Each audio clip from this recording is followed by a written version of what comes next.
Supercrack Estrella presenta. Fallo en la realidad. La pantalla muestra algo diferente al mismo tiempo. La escena de la pantalla, parece es de una película, parece que uno de los espejos está adelantado en el tiempo por un segundo, ya que la escena de la película es la misma, es dentro de un coche, el hombre se vuelve hacia atrás para hablar con el niño del coche, que es el que aparece en el lado izquierdo del espejo, por lo que una de las realidades está un poco más adelante en el tiempo o más atrás, no lo sabemos, tampoco sabemos si es la parte derecha o la izquierda del espejo la que está en el tiempo más adelantada o atrasada. En cierto modo estamos delante de un viaje en el tiempo captado por esta fotografía, que en la vida real sería imposible de apreciar. Cuando estamos frente al espejo, la imagen que este nos devuelve se mueve exactamente al mismo tiempo que nosotros.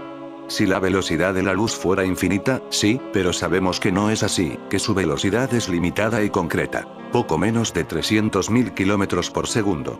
J. Richard Gott, profesor de astrofísica en Princeton, nos recuerda en su libro Los viajes en el tiempo y el universo de Einstein que, de hecho, un espejo es la forma más sencilla, antigua y universal de viajar en el tiempo. Sitúese a 1,5 metros de un espejo.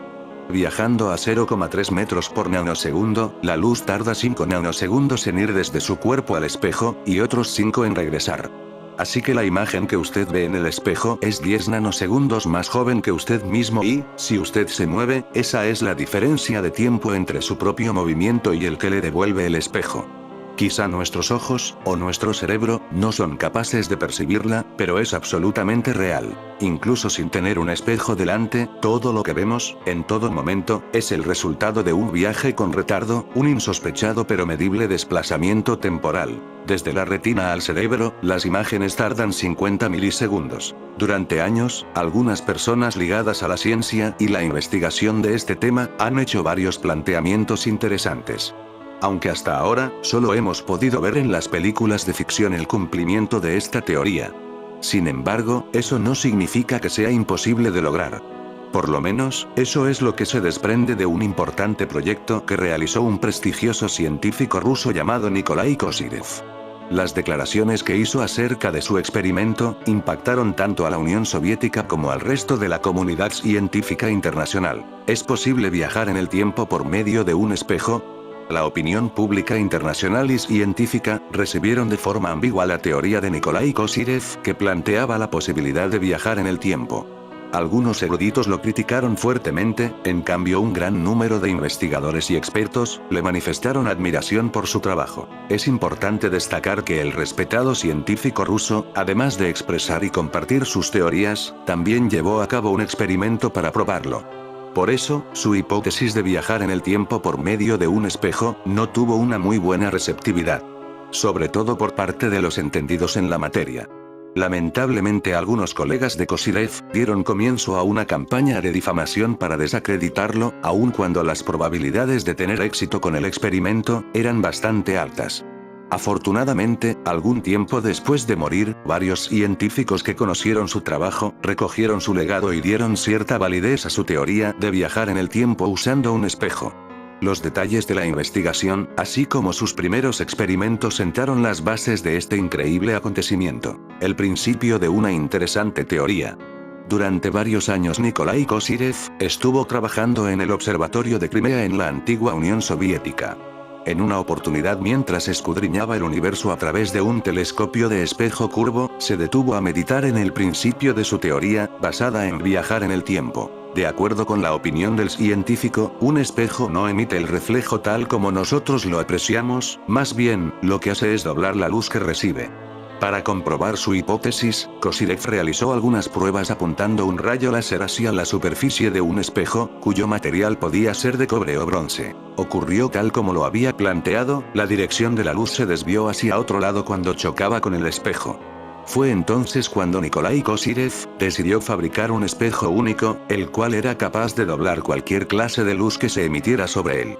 Aquel artefacto, que ningún otro ser humano había sido capaz de crear nunca antes, fue llamado el espejo de Kozyrev. Contaba con la particularidad de poder doblar a otras direcciones los rayos láser, las ondas microondas y hasta los rayos UV. Todo el mundo supo de esta magnífica invención. ¿Es posible doblar el tiempo? Según las leyes de la física sí se puede, y Kozyrev lo sabía muy bien. Por eso, su siguiente paso en el desarrollo de este proyecto, consistía en desarrollar un espejo que tuviera la capacidad de doblar el tiempo. Debía hacerlo llevando el tiempo a un nivel microscópico para que pudiera funcionar. Este experimento, llegó a ser considerado como un secreto de Estado en la extinta Unión Soviética. Desafortunadamente no se pudo completar porque el científico falleció repentinamente en 1983, aún se desconoce la causa real de su muerte. Pero su trabajo de investigación siguió vivo. En sus archivos se ha encontrado la descripción de cómo fabricar una máquina para viajar en el tiempo con espejos. Cápsula con interior de espejos. Aunque Kosilev murió antes de hacer su experimento final, dejó por escrito cómo pensaba realizarlo. Su objetivo era construir una especie de cubo, forrar todo su interior con los espejos especiales capaces de doblar el tiempo y colocar una persona dentro. Nikolai Kosilev estaba convencido que, al seguir estas indicaciones, el individuo dentro del cubo podría ver por 10 segundos de anticipación lo que sucedería en el futuro. ¿Por qué? La razón es porque el tiempo de la persona comenzaría a transcurrir más rápido que los demás que están fuera. ¿Qué quiere decir fallo en la realidad? Y si lo que consideramos un fallo en la realidad consiste en los límites de la comprensión humana en aprehenderla, incluso ahí es siniestramente exacta, inequívoca. Un fallo en la Matrix es una especie de indicador de irrealidad, de que esta realidad no es tan sólida como parece, o de que de hecho estamos en una completamente diferente. ¿Qué significa estar en Matrix? La Matrix como metafísica. Si estamos en una Matrix, esta simplemente es la forma en que es el mundo. Podemos pensar en la hipótesis de la Matrix como un mito de la creación para la era de la información. Si esto es correcto, entonces el mundo físico fue creado, pero no necesariamente por dioses. ¿Cuál es la teoría de Matrix? Esta teoría, al combinarse con la mecánica cuántica, concluyó que la humanidad vive en un planeta que tiene 9 dimensiones espaciales en lugar de 3, y que cada una de ellas forma dimensiones que conducen a un universo con leyes de la física y la naturaleza diferentes. ¿Qué significa Morfeo en Matrix? De Morfeo, también deriva la palabra morfina, también hace ver maravillas, dicen. En Matrix, el papel de Morfeo es bien al contrario, es quien hace despertar a Neo de su falsa vida dentro de la matriz. Sería un Juan Bautista. De hecho, cuando Neo despierta y vive fuera de la matriz, sale literalmente del agua. ¿Cómo se relaciona Matrix con la realidad? En Matrix se nos presenta una sociedad humana que vive en una realidad virtual compartida, una en la que se revela que nuestras sensaciones no son sino impulsos eléctricos en el cerebro, es decir, un mero juego imaginario simbólico. Hasta que el real, en toda su ominosa forma, se hace presente. ¿Por qué Neo se plantea que algo no encaja en este mundo? ¿Por qué se plantea que algo no encaja en este mundo? Es un mundo irreal, aunque él no lo sabe, hasta que sospecha algo gracias a Morfeo, que se pone en contacto con él y le ayuda a cuestionarse su realidad. Es ahí cuando piensa que ha nacido para algo más que para programar ordenadores o sabotearlos en su doble vida. ¿Qué significa el gato en Matrix 4? ¿Cómo se llama el gato de Matrix y qué significado tiene? No tiene un nombre, pero es un programa con un efecto asociado, el déjà vu. Cuando se produce un déjà vu en la Matrix es porque se está corrigiendo errores en la misma, produciéndose cambios en la realidad de la Matrix que el cerebro nota conscientemente. La pantalla muestra algo diferente al mismo tiempo. La expresión un fallo en la Matrix se ha convertido en una referencia común. Recientemente la escuchaba en Dark, la compleja serie alemana que lidia con mundos paralelos y líneas temporales alternas en un universo en el que los personajes acceden a retazos a la verdad oculta tras la repetición infinita de las mismas acciones, gracias a esos errores o fallos que revelan que algo anda mal en la fábrica de la realidad. Un fallo en la Matrix es una especie de indicador de irrealidad, de que esta realidad no es tan sólida como parece, o de que de hecho estamos en una completamente diferente. De ahí que el documental A Glitch in the Matrix utilice la expresión para dedicar casi 2 horas a explorar la popular teoría de que vivimos en una simulación de computadora. El documental comienza diciendo, en la voz de Paul Gude, uno de los entrevistados que los créditos presenta como testigos presenciales, que la idea de la simulación de computadora acude al lenguaje con el que podemos hablar hoy, con las metáforas que la realidad tecnológica nos brinda. De modo que no se trata necesariamente de algo que pueda ser descrito físicamente por sus componentes, las computadoras, las conexiones, el lenguaje binario, las redes y los nodos, sino una metáfora que nos abre las puertas a una idea, que nuestra realidad es una simulación o proyección creada por alguien más. Y es también una derivación lógica de otras metáforas básicas a las que recurrimos como humanos y a las que alude Eric Davies casi al cierre del documental. La vida como viaje o el despertar de un sueño, y pasar así de un mundo a otro. De modo que inicialmente, la idea de la simulación es la forma de expresar una corazonada fundamental que compartimos, que el mundo no es exactamente lo que parece, y hay mucho más en él de lo que puede descubrirse a primera vista. La teoría de que vivimos en una simulación es explorada en muchas dimensiones. Una de ellas es la filosófica. El artículo de 2003 Are We Living in a Computer Simulation? Es analizado en el documental, en la voz de su autor, Nick Bostrom. Igualmente, se habla del impacto social de esta teoría. ¿Cómo es vivir en un mundo en el que en cierto punto la realidad virtual es indistinguible de la realidad real? La dimensión perceptual aporta, en A Glitch in the Matrix, algunos de los testimonios más impactantes. La sensación de vivir en una realidad simulada es accesible a través de experiencias en las que el cuerpo y sus aparentemente sólidas fronteras son disueltas, como la que cuenta Brother Laeo Misword, a través de la estimulación por la inmersión en un tanque de privación sensorial. El director contó luego, en una entrevista, que dejó varias experiencias relevantes fuera del documental, por ejemplo, las provocadas por el DMT, pero las que incluye ilustran el hecho de que diversas variantes de la experiencia sensorial apuntan a la disolución de la realidad física, y ello puede conducir en una posterior racionalización a la teoría de la simulación. Algo del carácter simulado de la realidad puede intuirse también a través de la realidad de los videojuegos, sin duda una de las fuentes experienciales y especulativas que sirven de base a la teoría de la simulación. Si nuestros juegos se asemejan cada vez más a la realidad, podríamos hipotetizar y dar por hecho que la realidad en la que creamos versiones computarizadas de escenarios para juegos, es a su vez la creación de alguien más. Los mejores momentos del documental no están, sin embargo, en las excelentes especulaciones y elucubraciones que comparten sus protagonistas, sino en sus propias personas virtuales. No los encontramos en las palabras de Philip K. Dick explicando, tan temprano como 1977, que vivimos en una realidad artificial creada digitalmente, ni en las explicaciones de su exegeta Eric Davies o las inevitables referencias a The Matrix, 1999, sino en la exploración de las consecuencias que la teoría de la simulación puede tener en la vida cotidiana.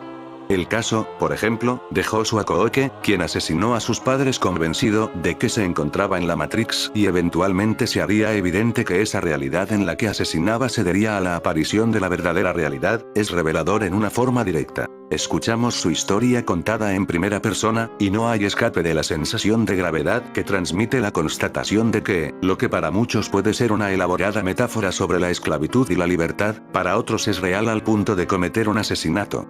El caso de Joshua Kooke acuñó el término defensa Matrix, una variante de la defensa por locura que remite específicamente a la película Matrix como escenario de delirio al que la mente del acusado de un crimen ha escapado durante el acto criminal. Hay varias formas de llegar a una desconexión tan fundamental, a una mudada tan radical de realidad que haga posible cegar la vida de otros seres humanos. Una de ellas es a través de la exaltación del sentimiento de que solo nosotros tenemos la razón y comprendemos y estamos despiertos en una realidad en la que todos los demás están dormidos o viven enajenados respecto a lo que sucede a su alrededor. Emily Potast llama a eso en el documental la fantasía del tirador de la escuela School Shooter, y es el mismo convencimiento que está detrás de muchas teorías de la conspiración. La realidad no puede medirse por lo que especulamos sobre ella, sino por sus consecuencias sobre otros. Incluso si aceptamos que vivimos en una simulación, las preguntas seguirán siendo las mismas. ¿Cómo trato con esta persona de la que estoy enamorada? ¿Cómo trato con esta persona que es mi enemiga? ¿Cómo trato con un padre moribundo? Explica Eric Davies, el académico estudioso de la obra de Philip K. Dick, que aporta en el documental las reflexiones sobre la profunda empatía que es necesaria en un mundo donde la atención es atraída constantemente en mil direcciones distintas y sumergida en un solipsismo aparentemente inescapable. Por otra parte, si la realidad misma está rota, la teoría de la simulación funciona también como un escape. La realidad virtual tiene roturas recurrentes, y luego, al salir de ella, se regresa a una realidad que está también, en lo fundamental, rota. Emily Potast remite a la Matrix justo para explorar esa idea de cómo la liberación de la simulación no conduce a un mundo mejor. La realidad a la que Neo y sus compañeros han accedido, a lo que han despertado, está fundamentalmente destruida. Potast dice, la realidad real es como una guerra, y no puedes respirar. Para mí, el subtexto de eso es que quizás transgredimos un tabú, que pasamos un punto de no retorno. Este es el reconocimiento fundamental que marca las vidas en el capitalismo tardío. La sensación de que, no importa qué forma particular pueda tomar en un futuro más o menos cercano, nuestra vida es una vida en las ruinas. Y lo que podemos aprender, imaginar y crear, son formas de vivir en esas ruinas a través de una reinvención radical de lo que somos. La teoría de la simulación es también una manera de imaginar ese gigantesco movimiento hacia los márgenes de la humanidad que habita una realidad llena de fallas, de glitches. Y los errores se abren tanto al descubrimiento de que la realidad no es real como al de que, si hay una realidad real, ella no es la promesa de un Edén inalterado. Esta es una imagen recurrente en la cultura popular de las últimas décadas. Puede verse recientemente en la serie de Marvel WandaVision, donde la protagonista crea un mundo paralelo al que escapar del dolor de una pérdida irreparable. No es un mundo sostenible, y las fallas van acumulándose hasta que se hace evidente el carácter construido, simulado, diría la teoría, y el costo humano que ha implicado, pues los seres humanos que lo habitan han sido privados de su voluntad. Una vez deshecho ese mundo, el único sitio al que regresar es un mundo también desolado. La única diferencia es la capacidad y la disposición de la protagonista, Wanda Maximoff, de enfrentarlo sin recurrir a escapes que de cualquier forma no podrían sostenerse por sí mismos. Regresando al documental, lo valioso de su acercamiento es que reconoce que, si hay alguna ruta de escape de una realidad así, no pasa por la negación de la realidad a la que la teoría de la simulación puede servir como excusa, ni siquiera si esa negación es para escapar a una situación terrible. Paul Gude, que ha experimentado durante una parte de su vida la presencia de la sensación de irrealidad que subyace a la teoría de la simulación, se pregunta: ¿es posible que viera a todos a mi alrededor como una especie de humanos robóticos porque no podía entenderlos debido a un problema en mi cerebro?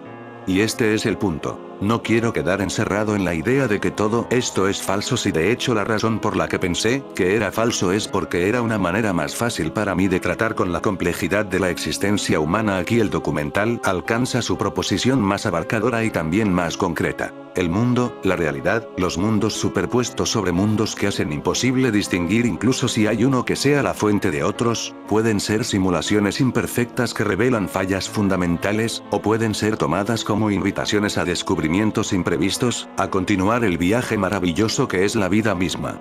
Pero ello requiere un mínimo de integridad psicológica, conocimiento de sí mismo y capacidad de discernimiento. Ayer desperté como en cualquier día de cuarentena. Sin levantarme revisé mi teléfono, me bañé y desayuné. Por la tarde tenía programada una tutoría, así que, en el resto de la mañana, terminé de preparar el material que iba a usar en clase. Por la tarde todo empezó a ser muy extraño. Mandé el link de la clase a mi alumna, Belén. Nos conectamos y al principio, todo fluyó, pero, en un momento la aplicación me sacó de la reunión. Empecé a revisar cuál podría haber sido la causa, pero mi wifi estaba funcionando a tope. Intenté todo, reiniciar el router, poner mis datos, reiniciar mi compu, pasarme al teléfono, todo. Pero nada funcionó. Muy apenada, llamé a la mamá de Belén, Dulce. Con voz entre sorprendida y extrañada me contestó: «Hola Eil». Su tono de voz me pareció extraño, pero proseguí a disculparme por haber interrumpido la clase y explicarle que, aunque no sé qué pasó, lo intenté todo sin lograr tener acceso a la plataforma, además, prometiéndole así que en cuanto lograra solucionar el problema, continuaría mi clase. En ese momento, Dulce me interrumpió diciendo: «Eil, es una broma, ¿verdad? Porque estoy en la puerta del cuarto de mi hija y te estoy viendo dar la clase. ¿Dejaste grabada la clase? Si es así, no te preocupes, aunque tus redes no estén bien, la clase está avanzando», diciendo esto en tono informativo. Mientras ella me hablaba, yo lograba escucharme dar la clase desde el computador de Belén. Era mi voz, era lo que yo había preparado para la clase, era exactamente como lo pensaba decir, pero no era yo. Me asusté mucho, pero en un segundo pensé, si le compartía esto a Dulce, probablemente pensaría que estaba haciendo una broma de muy mal gusto, que tengo problemas mentales o que algo me está pasando. De cualquier modo, nunca más me buscaría para otra tutoría. Entonces, decidí decirle que yo había pregrabado esa clase y la estaba probando para que en dado caso sucediera algo, las tutorías no se pausaran. Justamente el día que las estaba probando, se cayeron todas mis redes, entonces no estaba segura si en verdad estaba funcionando. Colgué el teléfono. Por mi mente pasaron un sinfín de pensamientos, mi corazón se aceleraba, mis labios temblaban, mis manos se enfriaban y podía sentir como mis ojos se dilataban. La ansiedad me estaba matando y aunque sentí las piernas entumecidas, logré pararme y salir de casa. Abrí el carro y a punto de arrancar, escuché el sonido de mensajes de mi teléfono. No de WhatsApp, no de Facebook, no de Messenger, sino de los antiguos mensajes. Era un mensaje de Dulce que decía: "Hey, intenté hablarte por WhatsApp pero no llegan los mensajes, me imagino que ya pudiste conectarte, porque te estoy viendo interactuar con mi hija. Te agradezco mucho por estar pendiente y por la atención". En ese momento me paralicé, la taquicardia se intensificó y las lágrimas no podían parar. Respiré profundamente, me limpié los ojos y arranqué. La sensación de sentirme perseguida se volvía cada vez más molesta. Yo solo necesitaba sentirme segura, aclarar la mente y quería estar acompañada. Busqué un lugar en donde no me trataran de loca, y me ayudaran a entender lo que estaba pasando.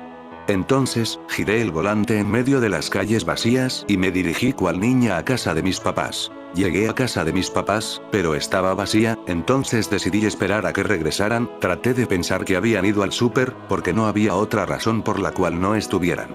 Pasaron aproximadamente 15 minutos cuando escuché que se abría la puerta de la entrada, eran ellos y al verme, mi mamá me dijo: "Qué rápido llegaste.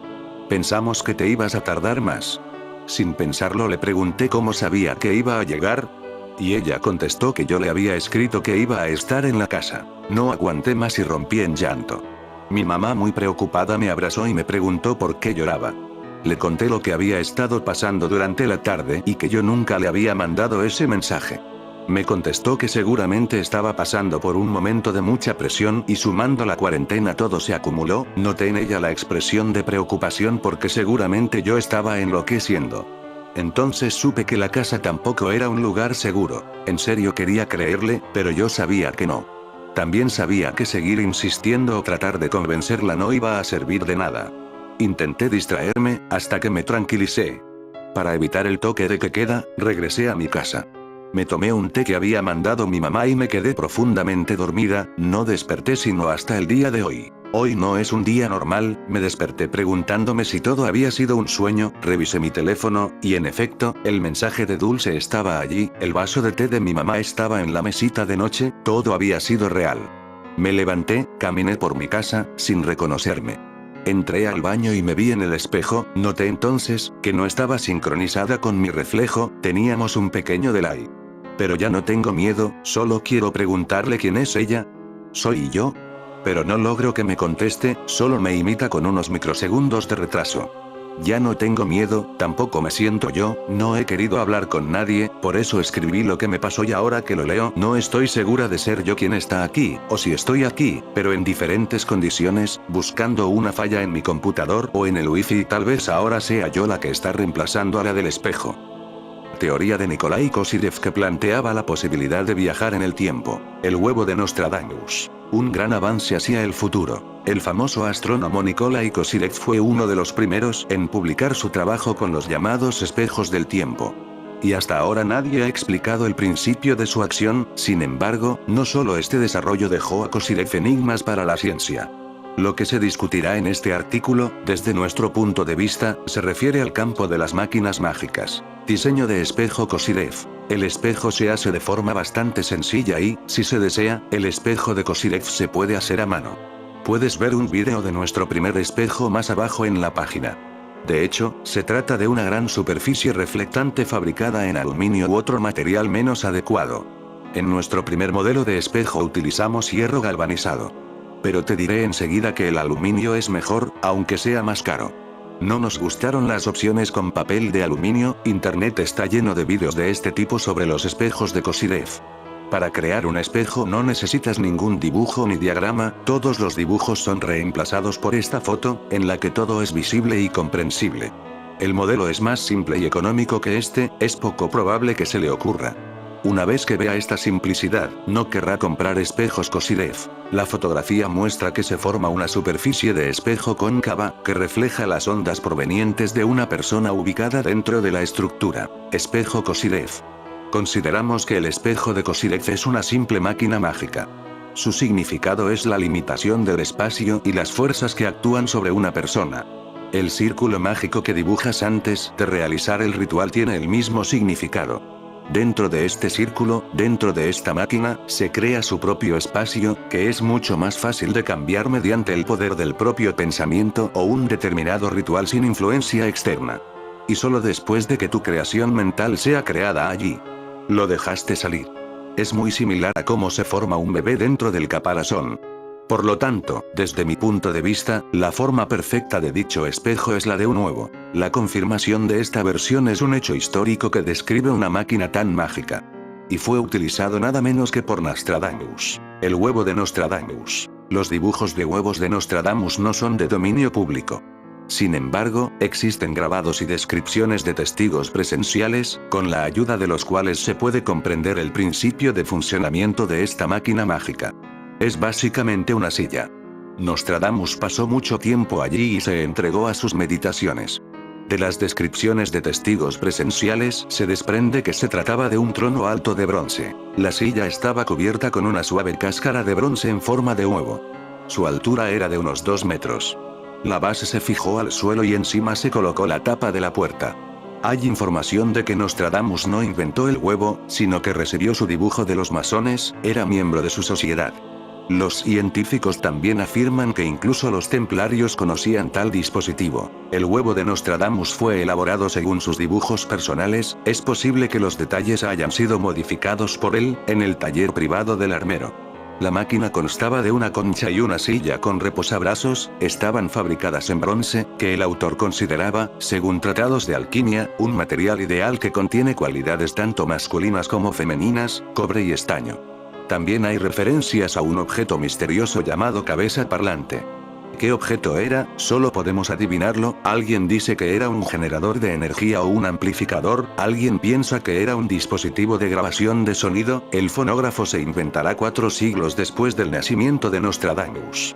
Aunque el pasillo donde se encontraba el huevo tampoco era sencillo. Ni siquiera a los amigos se les permitía entrar.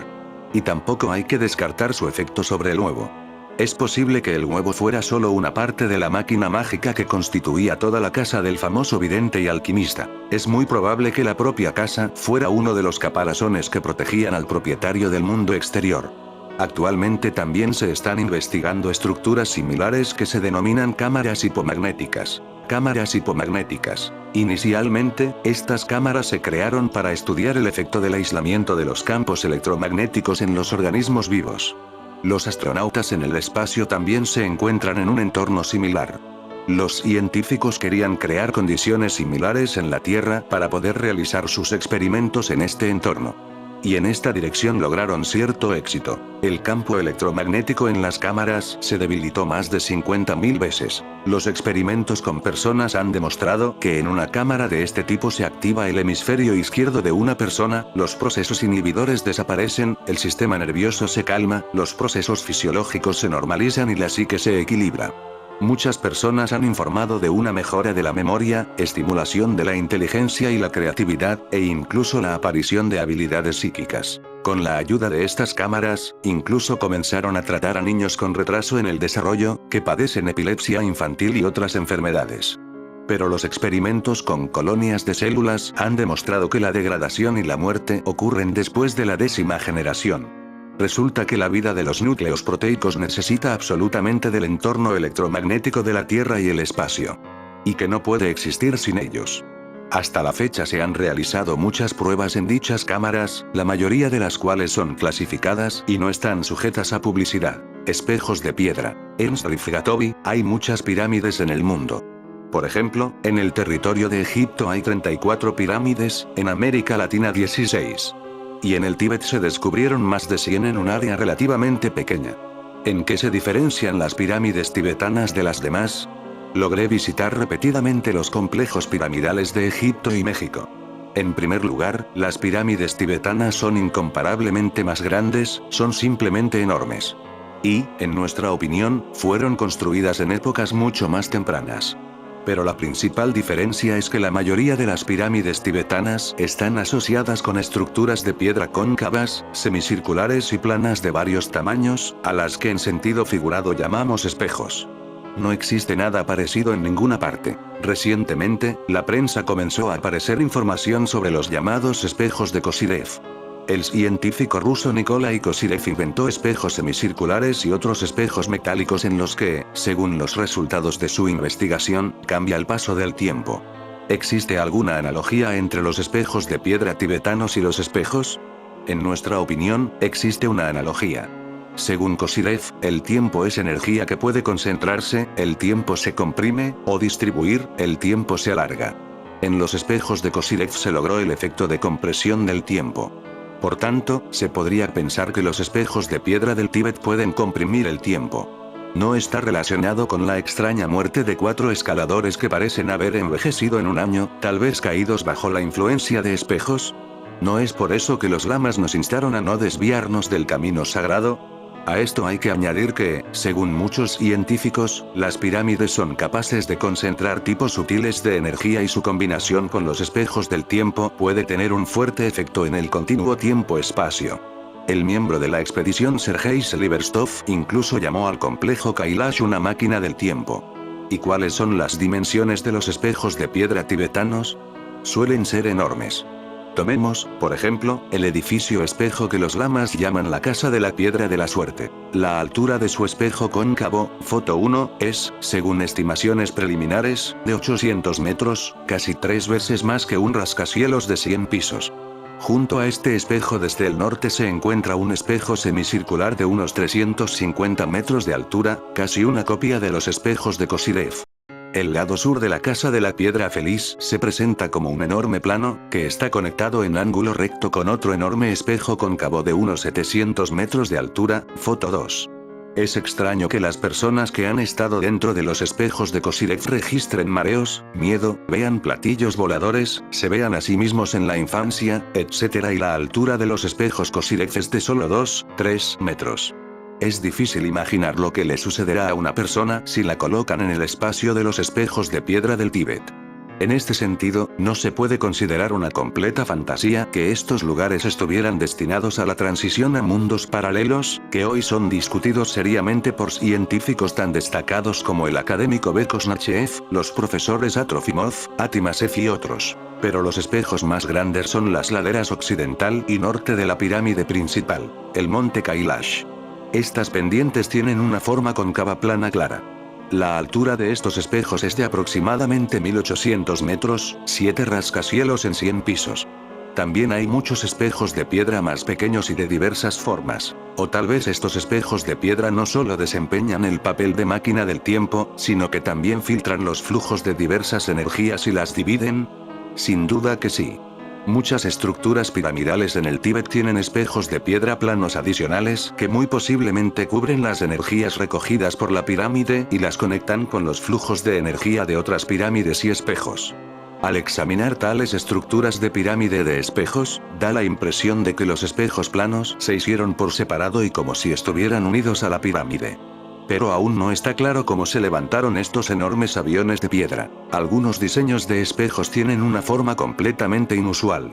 A veces hay estructuras de espejos separadas en los picos de las montañas tibetanas comunes, foto 3.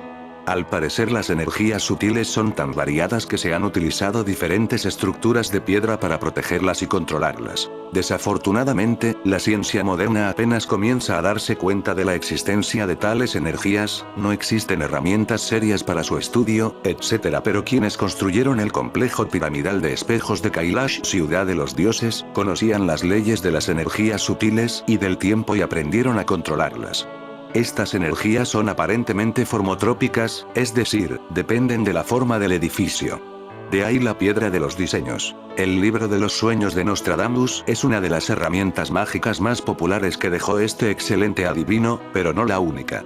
Además, el gran adivino francés pudo dejar su propio horóscopo, varios inventos esotéricos interesantes y también cifrar muchos secretos que aún no han sido revelados. Interpretación de los sueños de Nostradamus. Interpretación de los sueños sobre el futuro. El libro de sueños de Nostradamus sigue siendo popular hoy. A pesar de que el astrólogo y adivino vivió hace varios cientos de años, al igual que sus visitantes reales, el interés por él no ha disminuido, ni siquiera con el paso de los años. Se cree que lo descrito en las cuartetas de Nostradamus se cumple con una probabilidad del 95%, según afirma Pavel Globa. Por lo tanto, el interés en el método de interpretación de los sueños según el libro de sueños de Nostradamus es bastante comprensible. Los sueños llamaron la atención. Regularmente veía y predecía el futuro en sueños. Su libro de sueños es adecuado para personas que a menudo ven sueños proféticos y tienen buena intuición. Si sus sueños se hacen realidad con frecuencia, debe seguir los consejos de un adivino. Quizás pronto puedas predecir el futuro de los países del mundo. Nostradamus creía que los sueños se originan en un pasado lejano y se precipitan hacia un futuro lejano. En su opinión, sus tramas pueden revelar acontecimientos del futuro. Y también tenía en mente el futuro más lejano, por ejemplo la vida de las próximas generaciones de la familia, personas que aún no han nacido. El adivino tenía un enfoque especial para interpretar los sueños. Creía que solo un análisis de toda la trama del sueño y la interpretación más precisa de cada imagen que veía podía levantar el velo del misterio. Las interpretaciones del libro de sueños de Nostradamus son globales. Distinguen entre interpretaciones globales y personales. El astrólogo medieval creía que los sueños de cada persona reflejan el futuro de toda la humanidad. Influyen en los acontecimientos políticos del mundo, así como en los fenómenos sociales en diferentes países y en los asuntos personales. Tal globalidad hace de este libro de sueños un fenómeno único. Durante su vida, Nostradamus explicó por qué no todas las personas pueden interpretar sus sueños. Escribió que lo que la gente ve en sus sueños es absurdo y no estándar. Por lo tanto, según el astrólogo, cada sueño requiere una cuidadosa descodificación. Solo así se puede conocer el futuro. El libro de sueños de Nostradamus contiene interpretaciones de imágenes en orden alfabético. Los anotó basándose en sus propias predicciones, experiencia personal, interpretación de sueños y cálculos astrológicos. La mesa de Nostradamus. La tabla de Nostradamus sigue sin resolverse. En el primer almanaque astrológico, un adivino escribió una clave que le permitía utilizar las tablas que compilaba. Estaba justo en la primera página. Las claves que permiten desvelar el secreto de la mesa también aparecieron en los siguientes trabajos de toda la vida del astrólogo. Fue creado para que personas no preparadas no pudieran aprender los secretos del futuro. El secreto del cifrado sigue siendo un misterio hasta el día de hoy. Para descubrir el significado de las tablas, es necesario traducirlas al ruso, descifrar lo recibido, teniendo en cuenta los principios astrológicos de la época, determinar fechas y correlacionar eventos con fechas. Muchos científicos han dedicado su vida a descifrar las tablas de Nostradamus. Afirman que es un asunto bastante complicado. El vidente no escribió correctamente. Confundió letras, cometió errores gramaticales y, en general, hizo todo lo posible para confundir a sus futuros lectores. Se dice que el autor de la cuarteta sabía cuándo nacería una persona que comprendería el secreto de la clave. Círculo mágico de Nostradamus adivinación. Con la ayuda del círculo numérico, Nostradamus adivinó a los dignatarios que querían respuestas a sus preguntas. Catalina de Medici y su marido confiaron en esta adivinación. Para la adivinación de Nostradamus, necesitará una hoja de papel bastante grande con números dibujados en un orden no estándar, así como cualquier anillo. También hay adivinación de Nostradamus en línea. El círculo mágico de Nostradamus consta de números del 1 al 21. Las celdas con números a primera vista están dispuestas en orden aleatorio, pero el gran adivino de la Edad Media vio algún significado secreto en tal disposición de los números. La adivinación de Nostradamus es adecuada para obtener respuestas de sí o no. Las interpretaciones necesarias para la adivinación en el círculo mágico de Nostradamus han llegado hasta nuestros días. Con su ayuda, cada persona podrá conocer su futuro y obtener respuestas a sus preguntas. El huevo de Nostradamus. El huevo de Nostradamus es una máquina mágica, que era una silla dentro de un huevo hecha de latón, bronce y cobre, conectada por un alambre de plata. Los dibujos, creados personalmente por el astrólogo medieval, no han sobrevivido hasta el día de hoy. La superficie del huevo era lisa y la silla estaba hecha de bronce y tenía respaldo y apoyabrazos. El dispositivo fue fabricado por un maestro armero. Según la leyenda, un vidente viajó en el tiempo utilizando un huevo. La tradición dice que la idea de su elaboración no perteneció a los adivinos, fue inventada por los templarios. La apariencia del dispositivo se muestra en varios grabados y se describe en la literatura del propio vidente y de otros autores. Por supuesto, en realidad, Nostradamus no pudo avanzar ni hacia el futuro ni hacia el pasado. Probablemente no lo dijo literalmente. El vidente se encerró en este huevo para separarse de la realidad y centrarse en la percepción mental del futuro y la predicción. Pasó mucho tiempo en el huevo, ocupado meditando. Existen técnicas modernas de protección contra la interferencia del mundo exterior durante las prácticas ocultas.